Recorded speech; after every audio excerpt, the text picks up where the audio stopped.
So I see it's everybody who want to attend this talk is here, so we can start. First of all, big thank you that you arrived at first talk after yesterday and party. It's really great. My talk named Functional Model View Presenter. I will talk about architecture a little bit of general decomposition, and you will see. First of all, my name is Alexey Demedetskiy. I am iOS engineer from Ukraine. I'm working at a company named Sigma Software. I'm iOS developer, iOS team lead. So I take part in many projects at the same time. So I can compare different approaches, how they really affect your cost of your projects and all this stuff. But let me start from a simple game. If you want to take part of it, even if you will be bored by the talk, please take a photo of the slide. So whenever I will mention any of this word, you will need to mark some X, I don't know, in your editor. And when you get a straight line, you stand up and you should shout bingo or bullshit. Something. What is more preferable for you? I will try to avoid these words, but my talk is one or another way is about this stuff. So I will talk about few concepts. First, it's a general my understanding of architecture, what it is, what we should discuss, and what we discuss in reality. The second one is the composition. How we achieve our goals via composition and why composition is much more important than we give it attention for nowadays. And a little bit about state management and why I think the state should be lived separately from the logic. And more interesting, maybe I will show a demo how to transform a simple project with classic Apple MVC code style into something more advanced. It's on Swift. First of all, architecture. In my opinion, architecture is just a tool, and it's much more valuable than some belief, some religion. You don't need to be some adept of some kind of architecture. But I see a lot of people tries to stick to one single space and choose only, for example, reactive MVVM for all projects or Viper for all kind of projects. But indeed, architecture is not atomic thing. It can be decomposed to two parts. It's design decisions that you take every day, every small and big design decision about how you structure your application. And the second and more important, it's the context. Context is all state of the world when you take some design decisions. For example, your knowledge about some libraries, or knowledge of your team, or who will support this. Some experienced developers, or you will give support to the interns or trainees. It's very different, and all this architecture basically is the same. They solve similar problem, decomposition of basic stuff, the view from data, from changes, just to protect you from rewriting a lot of code every time. But they, at the same time, they are the same, but different. They're different in a question of context. For example, MVC is a well-known architecture, so you can hire any freelancer and he will be able to support your application.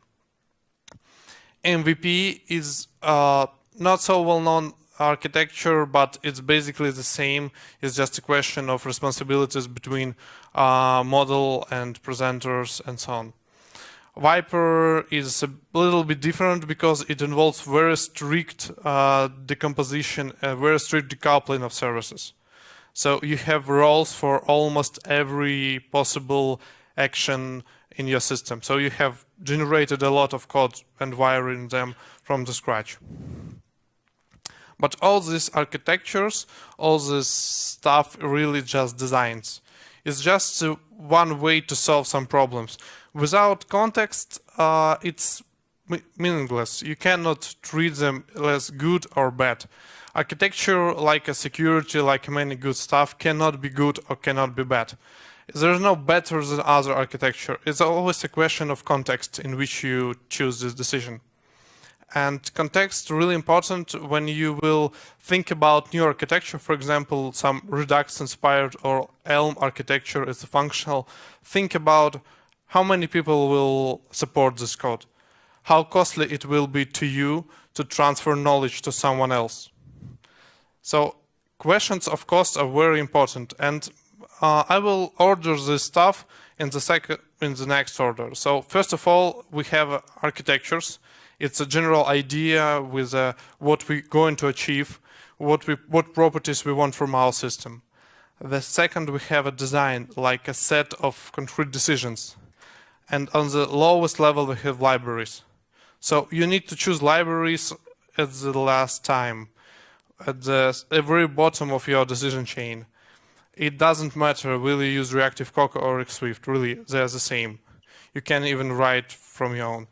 So you should focus on design goals instead of focusing on libraries. Nowadays, everybody is talking about which is better, Swift or Reactive Cocoa, and which MVVM is correct MVVM, and they forget about the... Okay, 7 minutes. It's probably my record. No, sorry.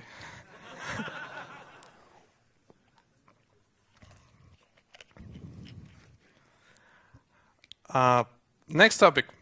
We're done with architecture. It's a composition. Composition is the art of splitting parts together, splitting some stuff into parts. It's interesting stuff. It's a picture of cruise liner or some tanker, I don't know. It's separated into several independent tanks. If you will break someone, it will not drown your ship. So you will be able to continue your journey. And ironically, the system was invented in Titanic ship, and it was done, but not full. They have several meters of incomplete. This separators between the tankers was incomplete for half a meter or something. And it was a disaster, because if they will done this completely, separate, isolate every tanker completely, then Titanic will survive this iceberg. But we all know that there is no stuff like a little bit connected systems. You have or connected or completely isolated objects. So in our projects, we try to enforce zero dependency rules. Zero dependency rule means that every component that you write does not allow to have any dependencies at all. So it should be isolated on its own. It should be usable how it is. But then you can have your child components, but your components itself should be usable without any modification by someone else. So you don't have built a network of changes. You should focus on a tree of components. So also you need to minimize cost of change. So you need to think about not how system will evolve, but you need to think about how the system will be rewritten every time. So the point is not to design for evolution, the point is to design for rewrite. It's much cheaper, it's much efficient, and you have good architecture on every step. When you design for evolution, you have good architecture on start, and then you start receiving your changes, change requests, and your architecture begin to drown, and it's like disaster. That's why almost every old project is bad. Not because the people who wrote it initially was bad programmers, bad designers. No, because amount of changes was so big, so dramatic. So no architecture can survive certain amount of changes. So instead of architecting for changes, you need thinking about how easily you will rewrite your project. So you need to focus on tree of dependencies instead of networks. There is some kind neat tool that allow you to build visualization of your dependencies in your projects. So you can see a couple of examples here. It's a pretty big project from the 2215 year, and it's Objective-C, and it's quite complicated. So every big project is become this kind of mess, and you need to work really hard to achieve the strict tree structure. There is a link about the golden rule of decomposition, that design is about not about planning ahead, not about thinking about possible ways of changing in software, but design is always about how to split things right here in this moment in the most efficient way. Also, I believe that storing data is just another responsibility. The object-oriented approach forces us to store data with the objects, with behaviors, and we need to alter these behaviors via inheritance. It's really bad and inconvenient for long-term support. So my belief is that we need to store data separately from behaviors, and we need to define which data will affect which behavior at moment of combining them together. Also, I recommend you to read this book. It's about microservice architecture. It's not quite about iOS development, but you can find a lot of useful stuff here. For example, how to split responsibilities between systems so they will be completely isolated. This well-known way of zero sharing rules. Yeah, this is a link to the book. Okay, and there is zero sharing architecture is described in this book. Also very useful. And before demo, I want to talk about some state, and this is simple pseudocode in JavaScript and some effects of the state. Can you read it and try to understand what's going on? It's pretty simple, yeah. But the problem is that involve a lot of side effects changes, and we want to isolate them. So Brett Victor, it's a very cool guy. He designed a concept so-called live programming. So if we will apply this concept to this concrete task, we will have this kind of pictures. For example, you can visualize timeline of execution of your project. It's just an idea, it's not a workable solution, but the general direction that everything that happens inside your program can be defined as a stream of events or something, and you can have nice overview on top of this. So instead of just having code and play it in your mind, you can have visualization of this stuff. You can write code in that way that will help you to debug it, that will make the all communication between all components clear, and you will not need to sniff into components to just change behavior and understand which data they exchange each other. So if we're talking about state, we need to understand that data is just snapshot of the state. It's snapshot in some particular time. Data is immutable, and data in Swift represented with some kind of structs, enums, and so on. It's all called data. It's just a representation of some state at some point of time. It's like a point on your curve. But the state, it's a variable in time. It's why the concepts of reactive Coca and Rick Swift become so popular, because you can work with the data like variable over time, and you can compose these variables over time and so on. So think about data like some snapshot, and state it's prolonged solution, and you will find easily answer which structure do I need to use? So if you want to model state, then you choose the class or some reference data. If you want to model some snapshot or some concrete amount of data not changeable in a time, then you choose some value types. And there are also interesting stuff. It's evident that event and data can be dual to each other. In other words, you can,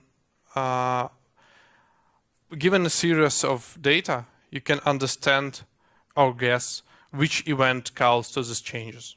For example, you have your bank account and you have amount of money like 10, then 50, then 0. So you can think what changes, why it from 10 go to 15. So probably it's some deposit action was take place, and from other side it was some withdrawal. And there you can understand events from the stream of data, but from other side you can understand data from the stream of events. So you can interchange this dually from the data to events and backwise. And you can have data-oriented interfaces or event-oriented interfaces. Okay, let's go to the demo. I think it will be most interesting part. I will switch screens.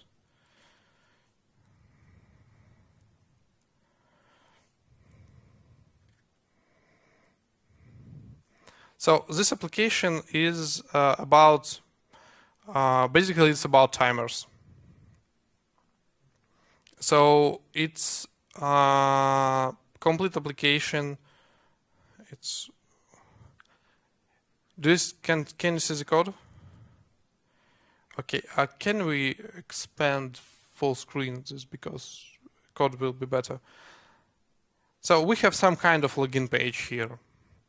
And when we log in, it's some delay, we communicate to the server, and then we show our main controller where we can create our counters. So every time when we create counters, it starts counting from the 0, and we basically can create or delete counters. That's it. The whole application is about creating counters and deleting them. So how it's built inside? Inside is pretty common. For example, this is the whole login page. The layout is done as storyboard and several outlets, and then you have this login function, one single action, which will simulate some network activity, simulate some credential checking, and then will handle your success or fail. It's pretty straightforward. And the second ViewController, it is about the working with these timers. So in general, we have the simple cell without single label in the middle. Then we have CA display link, which are responsible for fluent updating of these numbers. So instead of having some timer, we update every time when we have the opportunity to. So every frame we're requesting for 60 frames per second here, and we will update, perform some logic every frame and the speed. So this logic will include calculate the distance between the date when timer was created and the current date. It's pretty straightforward. So we store the amount of timers, and we implement basic table view logic, and then we have some animation for interaction with this stuff, and so on. So just adding and removing. What's the problem with this application? For example, you want to debug it. For example, you want to add something to change the behavior of this logic of formatting. For example, you want not to have link 0 before your digits, so you can do this and you run your application from the scratch. And what you will see in your general application, of course, you will see a login page. and you need to log in. You need to set up all context. Login is just an example. This screen may be not first screen, but one of the last screens of your application. So to debug it, you need to follow the same steps and spend time. Instead, we'll try adopt the modular framework approach that we saw yesterday. Basically, everything what we need to do, we will create framework and call it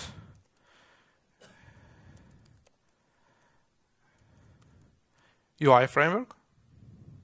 We don't need unit tests for it because it will contain only some layouts. And we will move our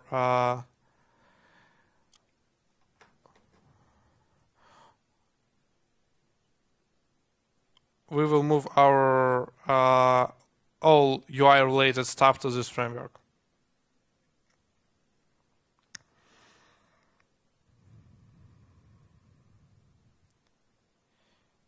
I will take a cheap way and switch to the playground base. Sorry. Goodbye.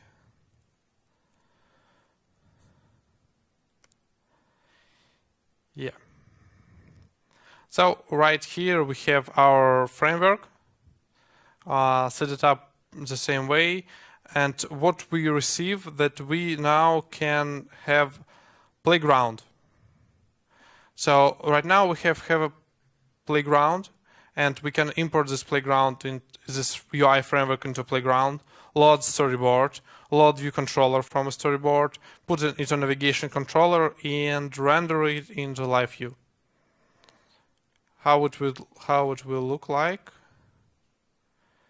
if it got, yeah. So we just take one ViewController separately from all application, and it's completely working ViewController. No. Okay. Maybe I jumped too far. What about this one?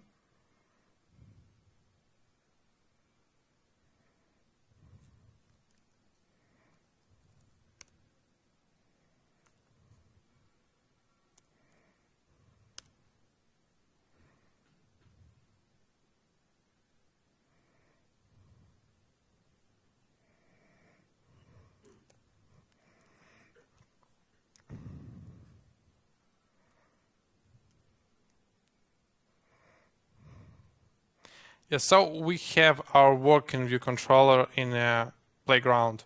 So we can do whatever we want in this playground. And I already started to extract some logic from the ViewController. I will go step by step from it. So, stop it, please. Instead of, okay. Let's give an applause to Apple engineers.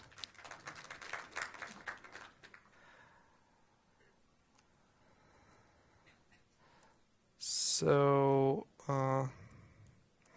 let's look what we have right after we move to a framework.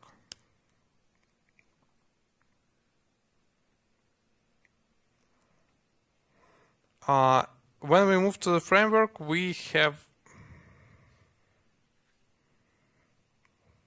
okay, it's not funny anymore. So, yes, we want to extract some logic from here. We want to extract logic from the ViewController, because right now we have storage of all timers right inside the ViewController.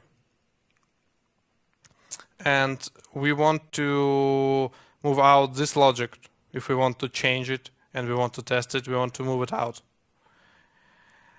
And to do so, we need to apply several changes. Yeah, let's take this one.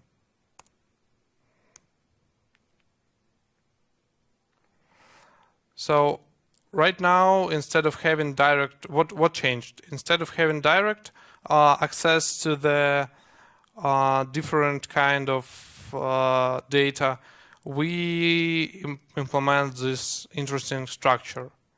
It's called props. We call it props for all our view controllers. So this structure can help you describe your user interface in declarative manner. So basically it's a definition of your UI. So looking at this definition, we can think about what our UI can do. It can have some sort of timers. Every timer contains some value rendered and some delete action. If you want to delete this timer, we will call this delete action. It's interesting stuff that Swift allows you to store your functions like a data. So your code can be treated like a data, can be stored, can be sent all across the application, and so on. Also, you have some action for updating timer, for adding a new timer, and you have an action for calculating new value, because our UI is still responsible for knowing when we want to draw the new information. So it's reflected in your props. Also, we have some pretty handy constructor that allow us to have empty props. And if we look at our playground, then we can see that we will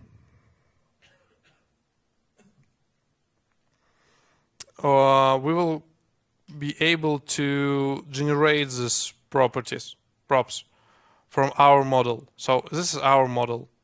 So timers is pretty straightforward model. It's the state. That's why it's called some amount of data over time and take responsibility on it. That's why I model it as class.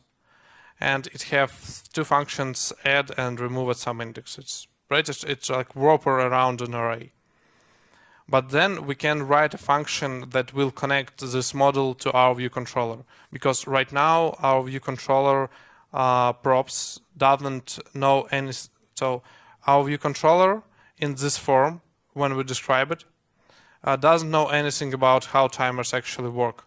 So when you want to delete timer, you just call some delete action that was provided to you from the outer world.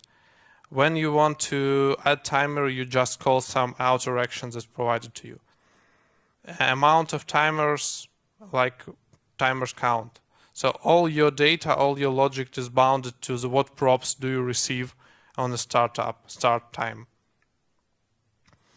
The same is for props update. You call the props, ask you update the value, and then I will re-render everything.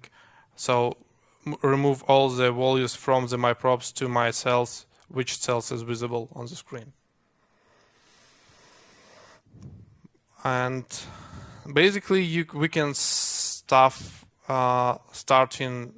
any stuff here. So we can, instead of working with timers, we can stuff some default strings. Instead of adding, we can log something, because now we have access to the this. So if we will imagine that we don't have all this stuff, like way to implement this logic. So we have empty ViewController, and we will go to props.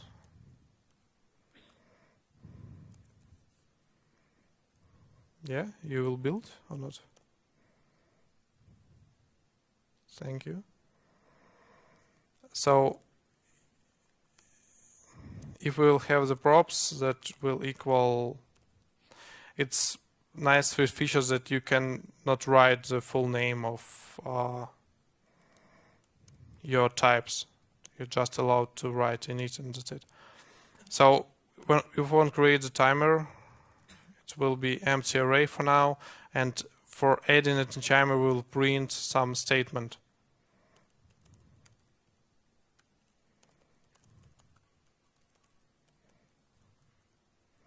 And for updating, we will do the same.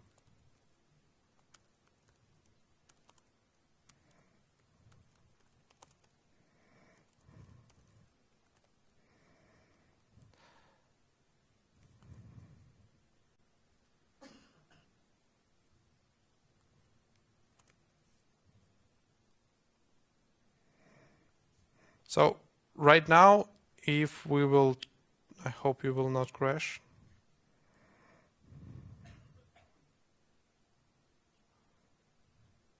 Manually run. So we try to update every frame that is allowed to the system give us. We will apply it when we press. Okay.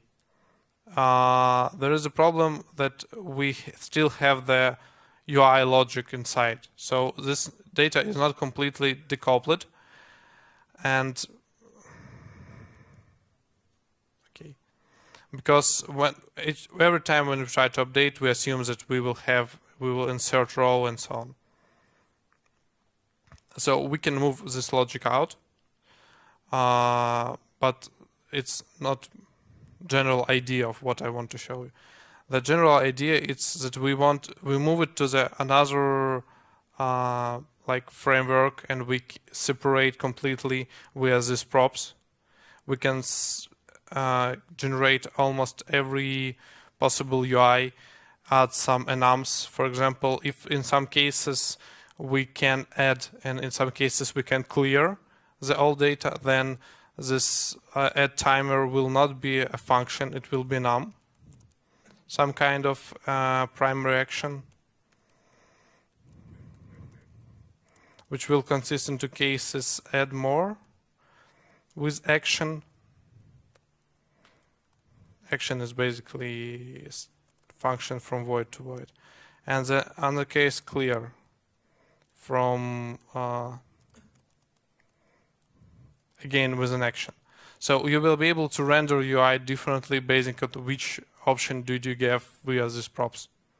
So you will have completely different view basically on the data that you feed into your UI user interface. Another, if we will move next, I will clear this up.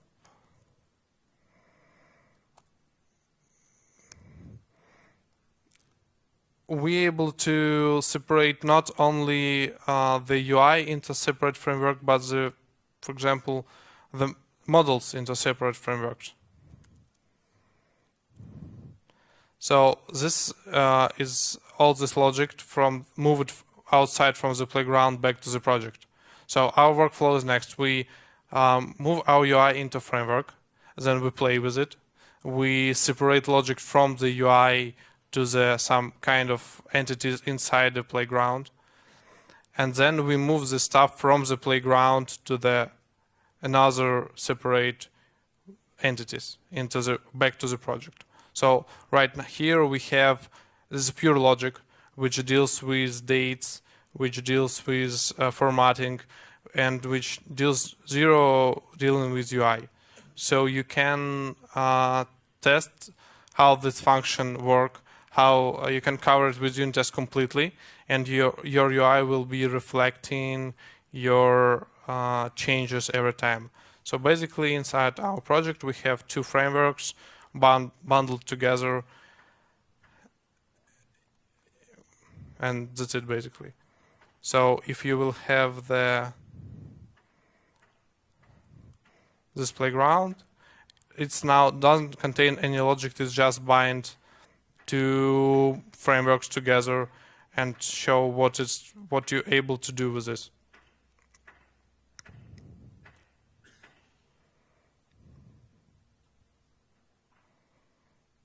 Please.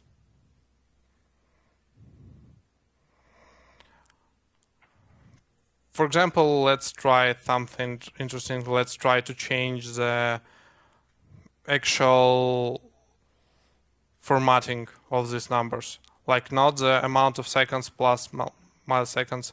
The usual workflow looks like next way. We'll stop this execution. Go to our core model, and we will open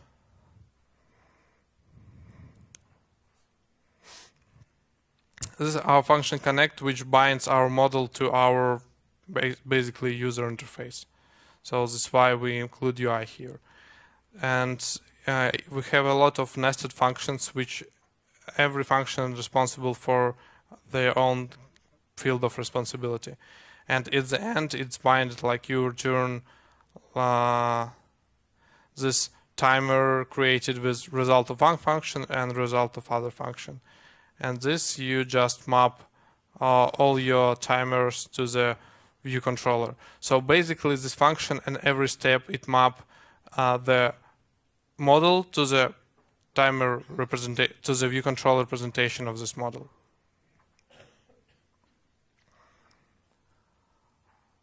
So what we can do here, we can change this formatting logic. And instead of having amount of seconds plus comma plus amount of milliseconds, we can just write string, like, let's do this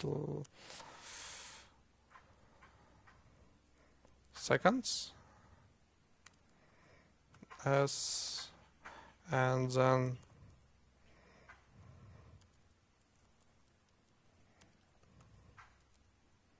nanoseconds divided by number of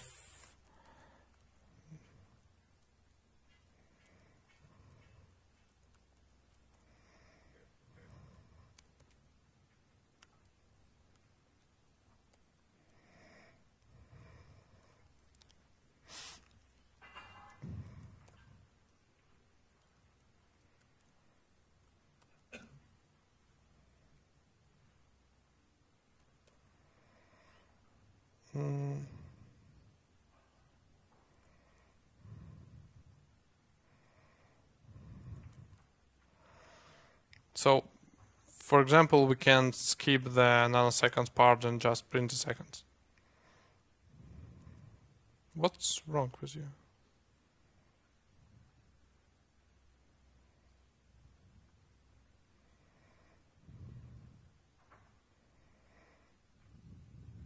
Replace space with a space. Okay.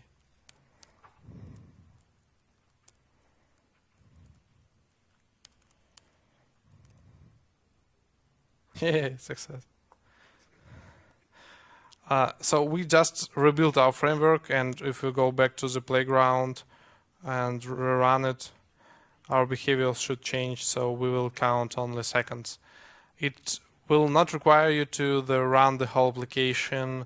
It will just allow you to have this kind of neat way to quick access and to play with your UI, because all your UI is described with these props.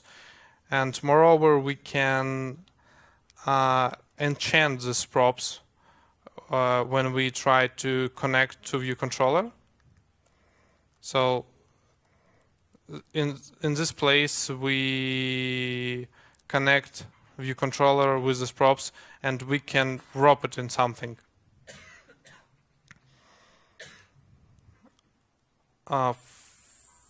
For example,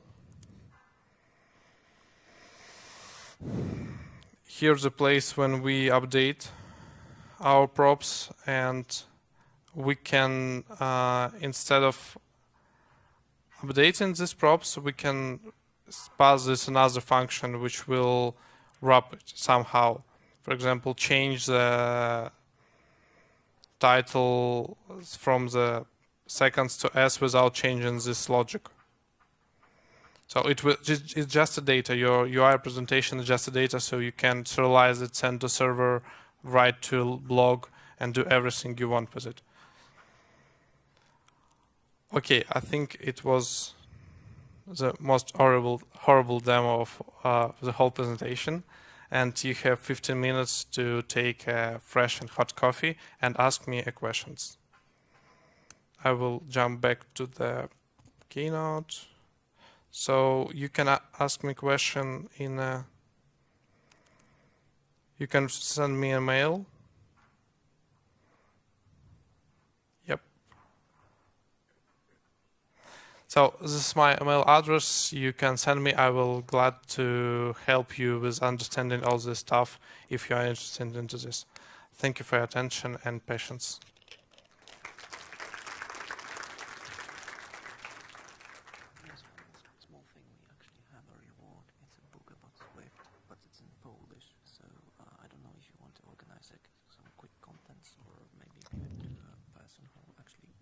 bingo, you know, but we have a book for them. So Okay. I'll give it to you and you can.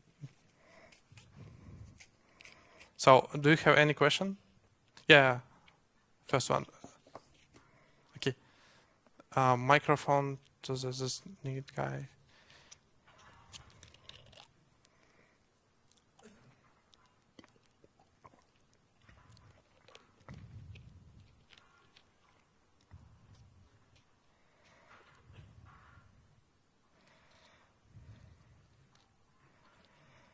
Thank you. Actually, I didn't understand the architecture. So, was it about MVP? So I didn't see presented here. Yeah. And I saw that in the last class you showed model new directly about the ViewController. So it also contradicts MVP. So can you explain a little bit about Yes, this? the indeed model, it's only the stuff, it's just representation of state.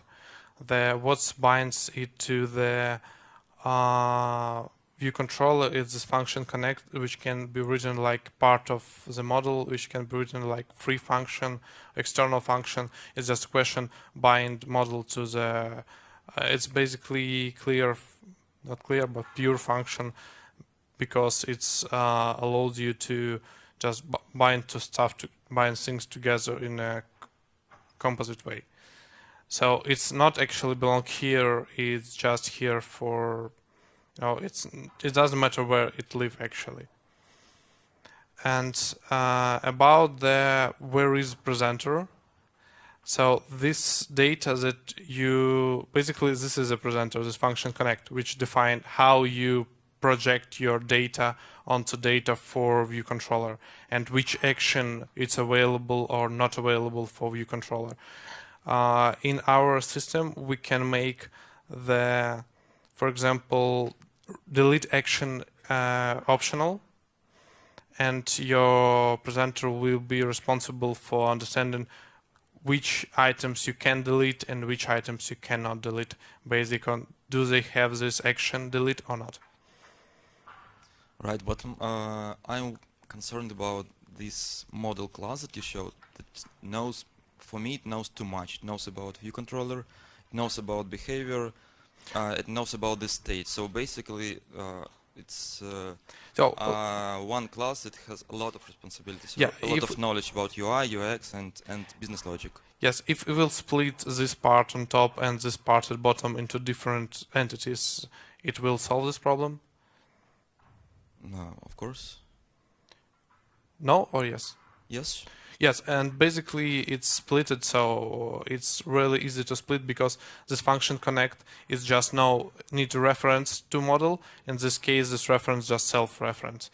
When we wrote it in a form of not separated in a framework, for example, like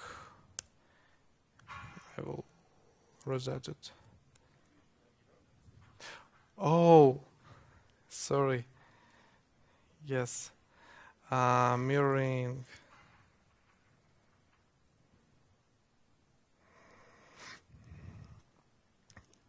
So if I will separate this one, like a state and behavior about the state from the connection, I will show you how it may look.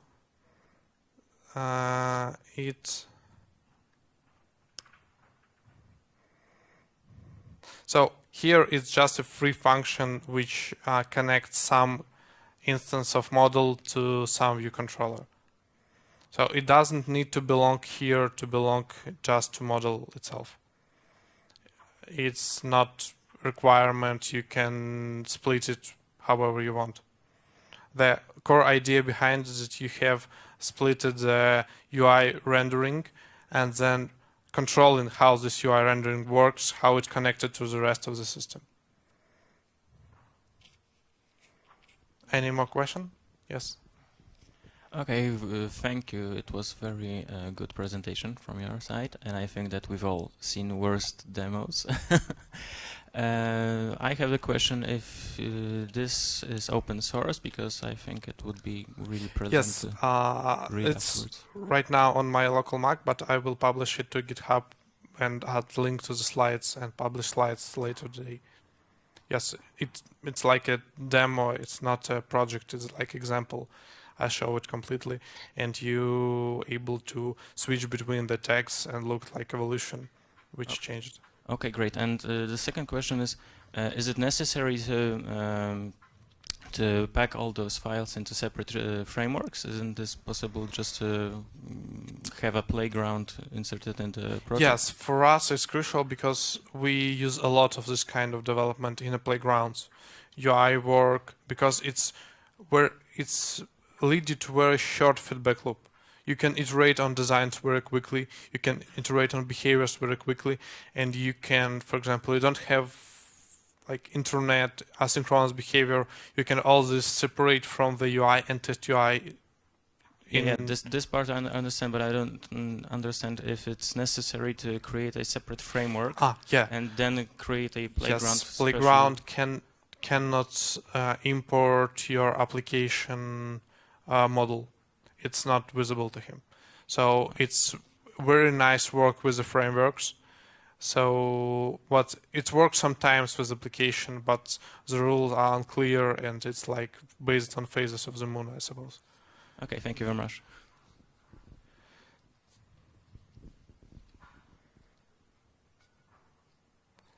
So if we don't have any more question, then we have a book for our bingo winner. Wait, take one. Yeah, I will give it to you later. It's a really nice book about Swift, I suppose.